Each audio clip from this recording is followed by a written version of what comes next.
Hello and welcome to Close Walk Catholic Communications. I'm Father Payet, your host, and we're glad that you can join us. You know, all of us have the incidents and accidents of our lives that sometimes have a very profound effect.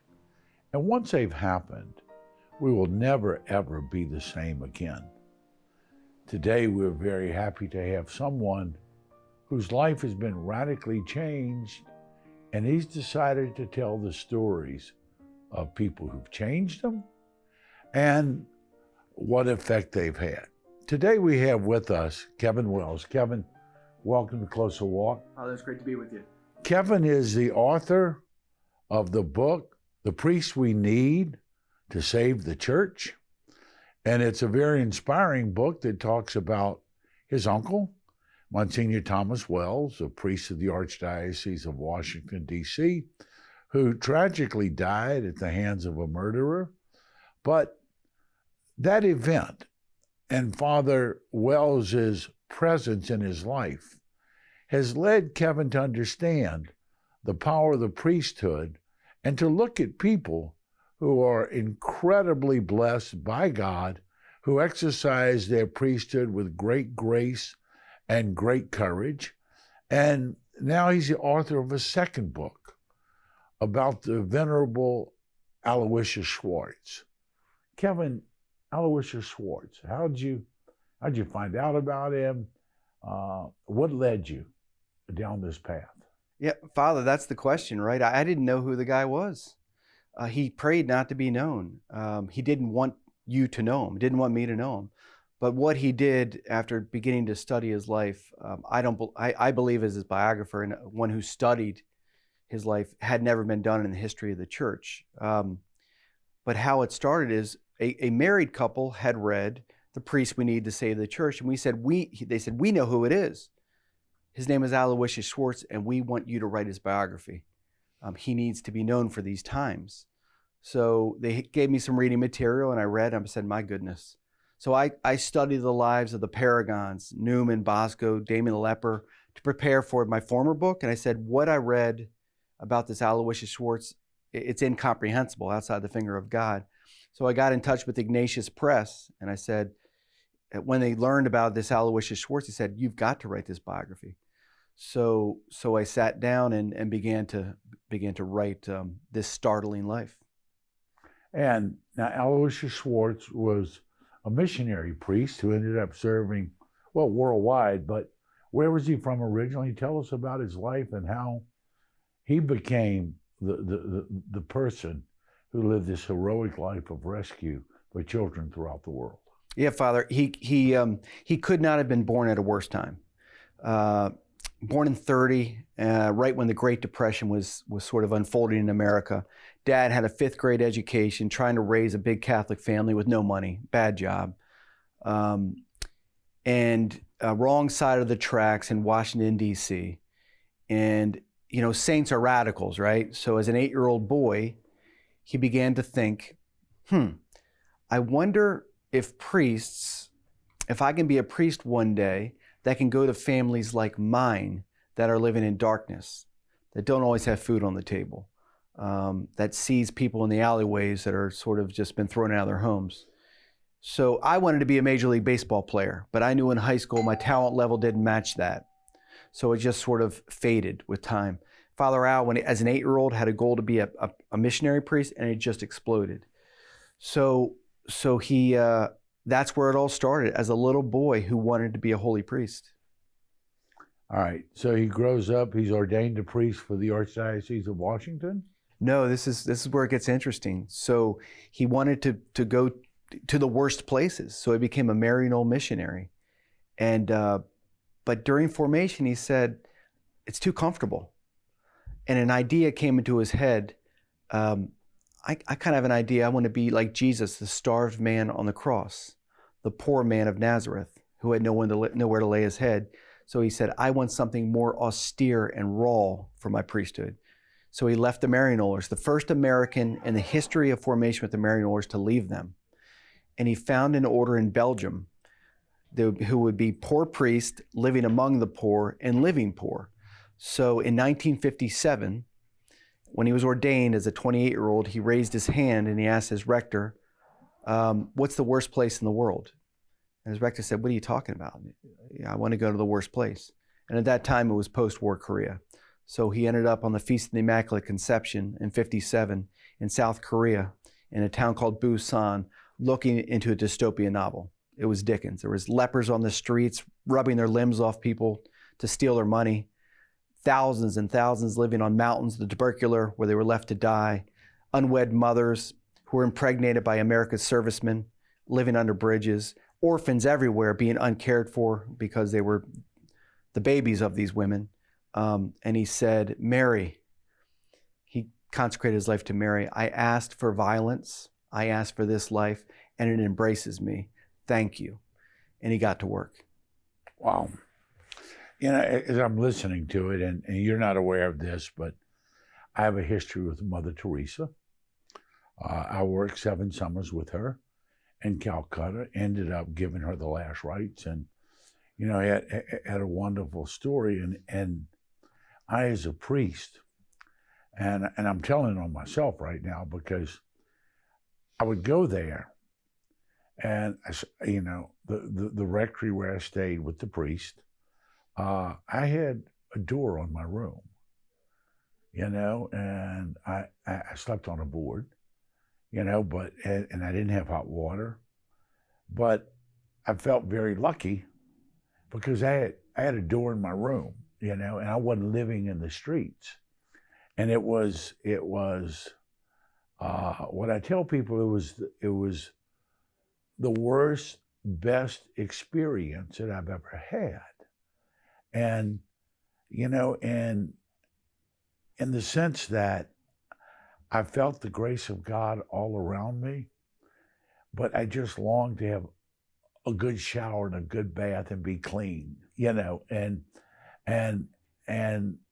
when I left there, first thing I did was, you know, got to a hotel and showered, you know, and then I started to miss the place. And it was this strange grace in my life about how terrible it was and how wonderful it was. And then I'd get back to the parish, and the ladies' alt society is having an argument whether or not we're having ham or turkey for the Thanksgiving social. And you go, who really who cares? And so I really understand that. And God never gave me that grace to want the worst of the worst. But Father Aloysius Schwartz did not end there. From Korea was a stepping stone, if I'm not mistaken. Is that correct? It was. Father Al chose the poor because Jesus chose the poor. So it's remarkable what he did. He knew he needed to start somewhere because it was devastation everywhere. So he said, if I'm going to bring this South Korea to the Catholic faith, I'm going to start with the children, these orphans that are left to die. So he started to build boys' towns and girls' towns. And then he started to build 7-story high hospitals in the slums, elementary schools in the slums, tuberculariums, leprosariums, hospices. Within 13 years, this American priest on the other side of the world with no business acumen, resurrected all of South Korea. All of these broken, bullied bodies that had nowhere to go, no one to love them. Father Al used to climb the mountains of the tubercular where they die, and he would whip open the flap of the tent and say, I will bring you down. I don't know your language yet. I'll catch up to you, but look into my eyes. I will bring you down. And he did. So within 13 years, it was all changed. So what happens, the cardinal in the Philippines says, you got to get over here. South Korea has been healed. We're dying over here. So Father Al took off for Philippines, and within 10 years, he built 4 boys' towns and girls' towns that housed 14,000 children. Oh my gosh. Oh my God. Speaking of the Philippines, I've been there on a number of occasions. And right outside of Metro Manila, they have what they call the Smoky Mountains. Okay, you're familiar. Well, the Smoky Mountains is a mountain of garbage. I That's what it is. And it's smoldering all the time and it's smoking. And people live on the garbage heap and they scavenge for food and pieces of plastic or whatever they have. But one of the strangest things I ever saw in the Smoky Mountains was that someone had a sign out in the Smoky Mountains and saying, room for rent. They were renting out a room in the Smoky Mountains. Now, obviously, he goes there and he starts these Boys Town and Girls Town. So, Father, I want to jump in there. The first day that he went to the Philippines, he didn't know if he wanted to set up shop there because it's a whole new infrastructure. Cardinal sin, the first day, took him up the Smoky Mountain. And Father Al began to cry because he saw boys and girls naked, dumping into garbage. So the sanitation trucks all day long dump garbage. And he saw these kids risking puncturing their feet on broken nails or shards of glass or their hands. And he cried. And he said, these will be the future orchestral musicians of the Philippines. They will be the teachers. They will learn how to flush a toilet. That hand that's bleeding will flip the pages of a book. I will bring them down from Smoky Mountain. And he did.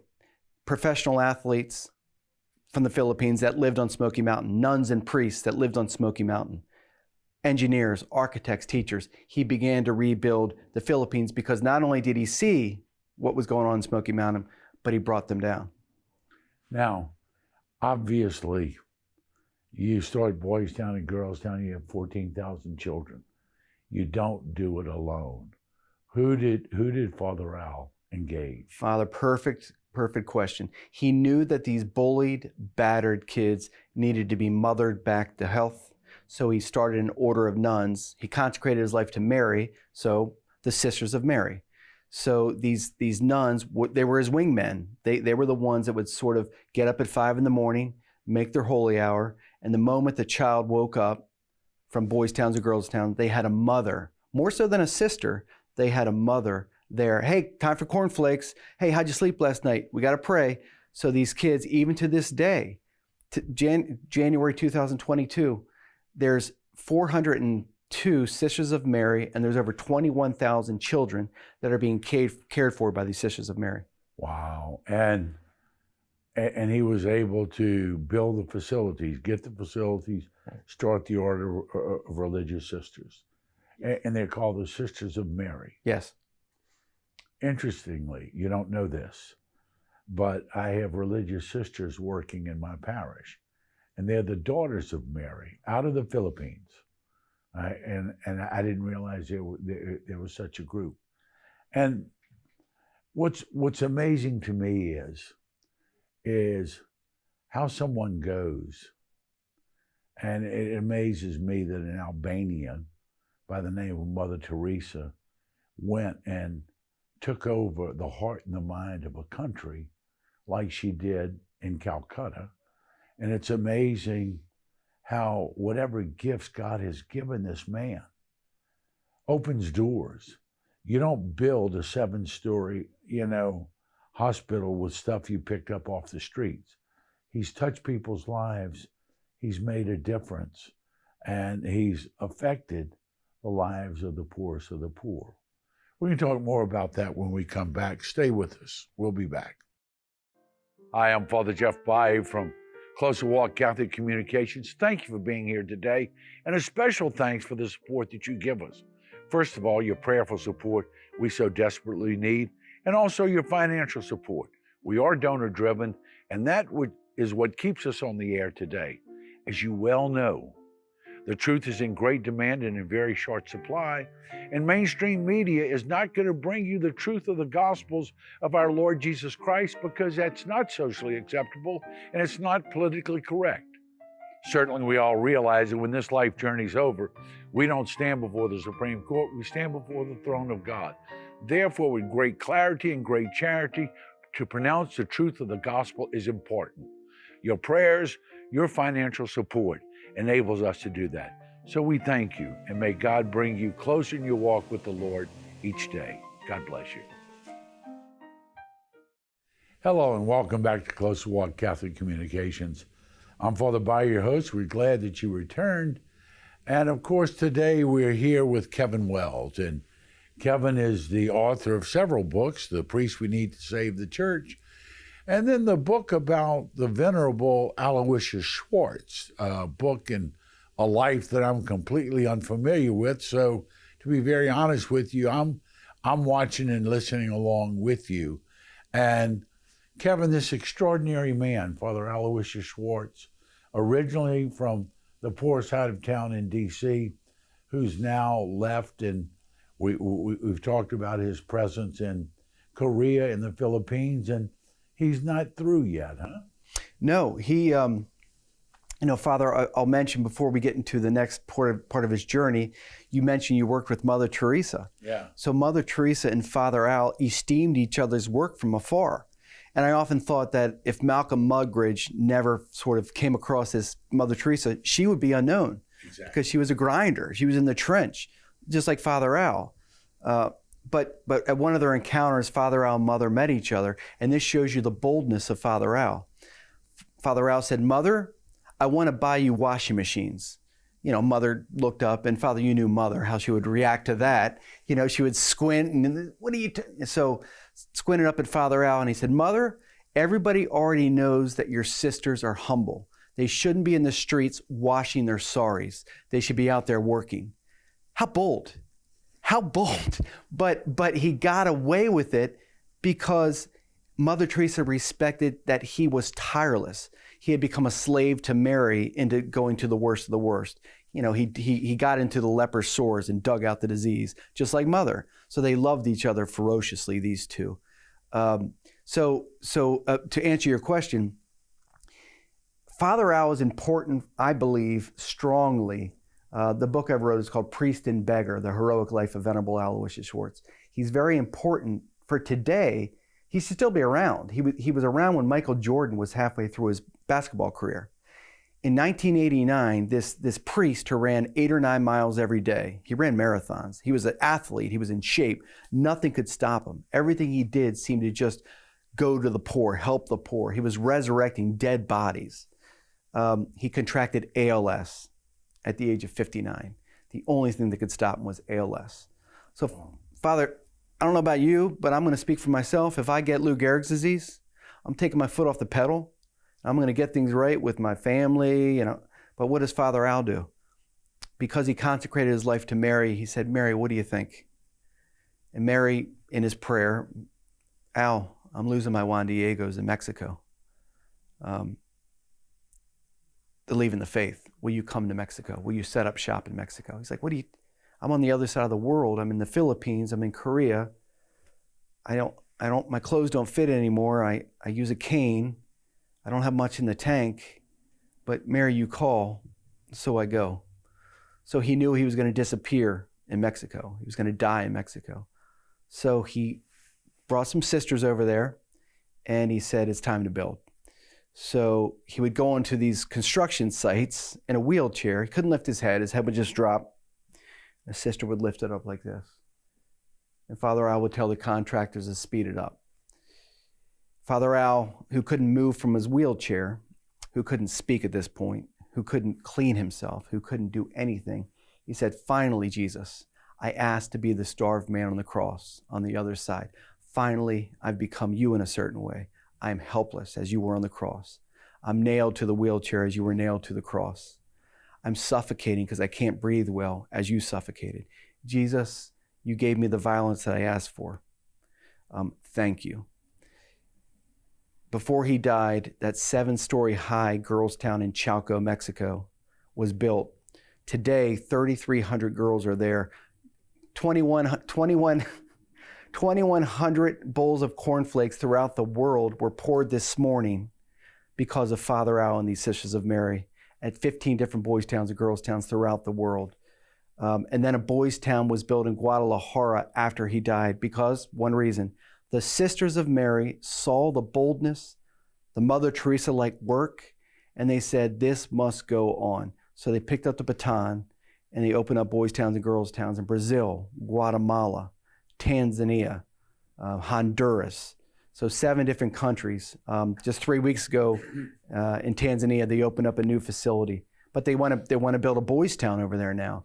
But it takes money. It takes money. I mean, it takes money to feed and clothe and teach and catechize 21,000 kids. But they want more boys' towns and girls' towns, especially for this age where there's so much poverty and so much suffering. So it's really outside the finger of God. What Father Al did, it couldn't have been done. It's just a miracle. You said something earlier when we were preparing for the second segment about you have nuns now from all over the world, Tanzania, Korea, and Honduras and Guatemala and Brazil. I think it's very, very interesting that their Korean order has become an the Filipino order has become an international order. And the reason is, and everyone talks about the young people as not really caring. And I don't buy that. I think our young people are looking for heroes. I think our young people are looking to make a difference. I mean, I grew up in the 60s and the 70s, and sex, drugs, rock and roll is just really worn very, very thin. And except for a few privileged few, that's not their deal. They want to make a difference. We see a lot of people talking about environment, and some of which is overdone. But anyway, they're looking to make a difference.